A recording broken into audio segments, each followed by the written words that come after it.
Yo, what's up guys? Boogle here. Manic Tank is here. Let's try it out. I'm gonna be using my own guide, my old one, to beat Manic Eraser. But wait, before that, shout out to the new EZA member, COURIER. If you want to become a member, you can go there below. There should be a join button. Don't have to become an EZA member. I have a 99-cent tier where you can just unlock all the emotes and get a cool little badge. But yeah, onto the video. So I'm using my old Manic Eraser guide to beat it on this new account. But wait, this guide uses much higher level units and we don't have access to any of the Gacha true forms right now. So what do we do? But hey, we have Cat, right? Everything should be fine. Well, it is not fine because that is not the winning condition for this fight with our units. So let's break it down here. In the guide, I mentioned multiple Gacha replacements for attackers if you do not have them. In this situation, we don't even have a little Nai, so we can't even use that no Gacha option. We do not have any Gacha true forms. The only true forms we have here is COURIER,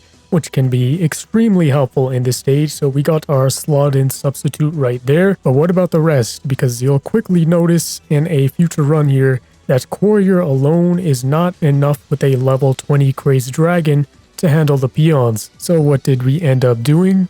Well, it's an obvious choice. But first, let's break down our first couple runs here because of course, we did not get this first try. So this first run was just a little test because I didn't try this before with level 20s without Ubers. So we just had to test the waters here, and one thing was very clear from the beginning.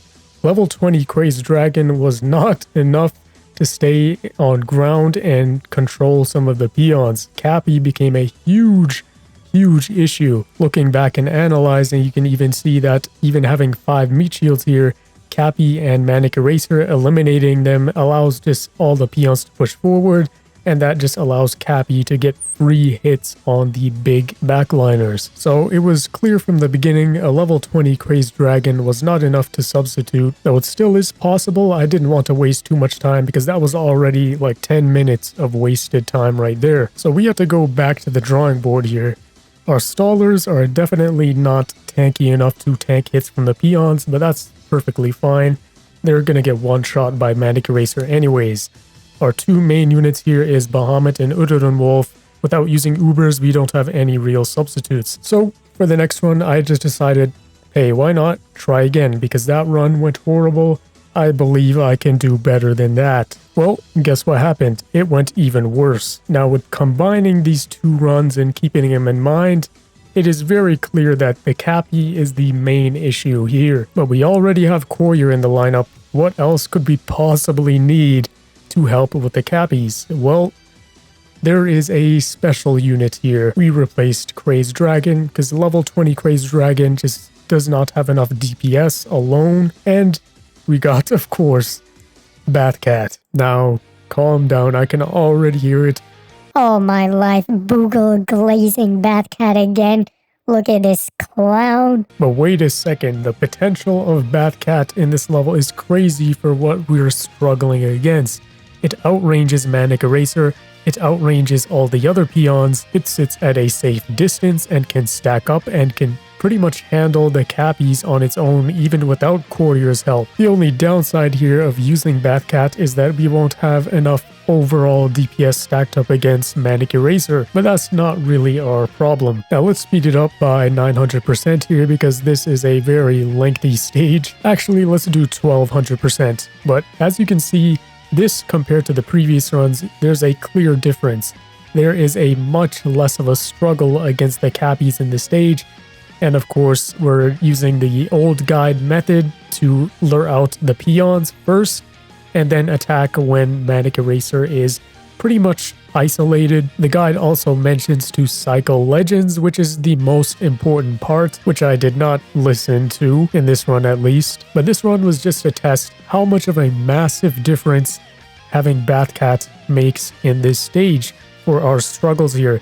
Cappy is not munching forward through all of our meat shields, hitting our legends. We are quickly eliminating them very comfortably, and we're able to build up a stack over and over again for the next peon wave. Now, if I cycled legends properly in this run, we definitely could have beat it right here, but as you can see, we don't cycle legends, what happens when they both die?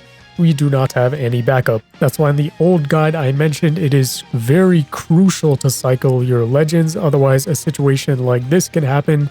If both of your legends die, you have no security backup plan. Now that could become quite difficult if you are using CPU strategies, but as you can see, this run compared to the other two, we got it to 25%. It is definitely beatable now.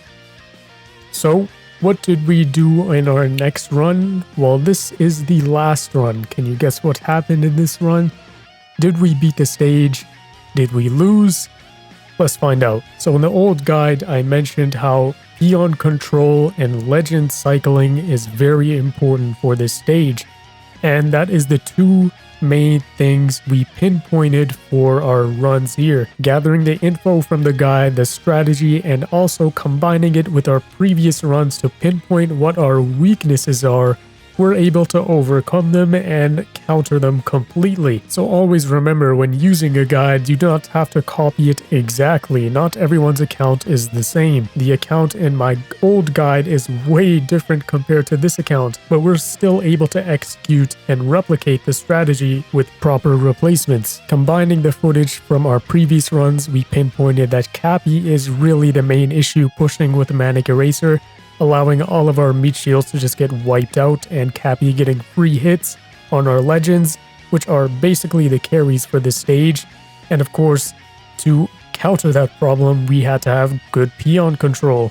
Not only that, we had to make sure not to have two legends stacked up at once if there's not one on recharge or close to it. Another big thing I mentioned in the guide was the peon cycles. There is a repetitive cycle of peons that if you get down, you could perfectly counter if you do time your units in correctly. That means saving a pocket Udodun Wolf can be very helpful if the Gories manage to push through and kill whatever stack you already have.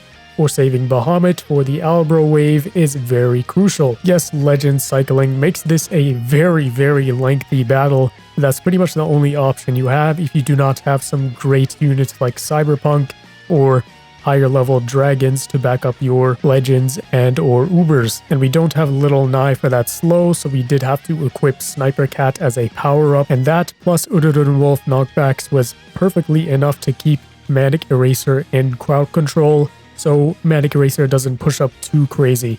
As you can see, it was pretty much pinned next to the base most of the time. Now this is also a very dangerous battle as well, because being pinned next to the base means our units move forward, and if we move into that death range into Manic Eraser, everything gets one shot. So yeah, that is why you have your legends encircled. As you can see, we get pushed back here a little bit from the Gory wave. We have Bahamut and Cycle. The Albros are here. We could continue on very carefully and easily here. We also have Udodun Wolf on recharge for the next wave. As you can see, we lure out the wave, we reset, and we push forward again. Small things like this does add up as you continue in the stage, especially with a very lengthy stage like this, where one mistake and one wrong calculated peon cycle could mean the end for your stack and the Gories just relentlessly pushing through everything. Now yes, even though my old guide still does work if used properly, I am gonna make updated guides for all of the Manic stages going forward because those are pretty old, low quality, so if we get the quality up here, it would be pretty nice. And also, we got COURIER at our disposal as a great no gacha option that's very accessible and can be used across pretty much all of the other stages. But yeah, there was Manic Eraser. We broke down the old guide, tried to apply it to our new account here and swapped in some replacements, changed up some things, and were able to execute the strategy to a T with level 25 gachas and no true forms other than COURIER, of course, and Manic Mohawk. But yeah, drop a like if you enjoyed this video, subscribe if you're new, join the hashtag Boogle gang. Manic guides, updated versions are on the way. Pretty hyped for those. You'll be seeing some of them soon. But yeah, that's it. It's been John Boogle, and see ya.